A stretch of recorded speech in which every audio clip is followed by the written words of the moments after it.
So guys, ganito yung pag-edit ng tulad ni Marian Rivera.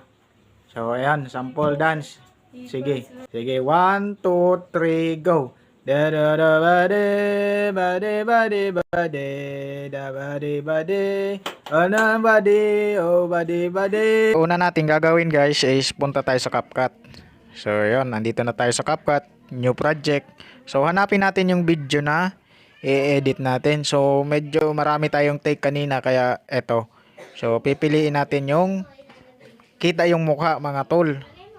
So maghahanap tayo ng video. So yun, yung nasa taas na lang, ito. O sige, so ano natin yan, add natin yan. So yan, sample. So walang galaw yung background dyan. So kumbaga yung gumagalaw lang yung mukha niya. So ang gagawin natin, punta tayo dito sa lock on. Tapos piliin yung face. So yun. So mga tol, antayin natin hanggang matapos tong percent na to. So maging 100% siya. So tingnan natin mamaya yung magiging effect niya. So ito pala guys, yung gamit natin dito ay CapCut.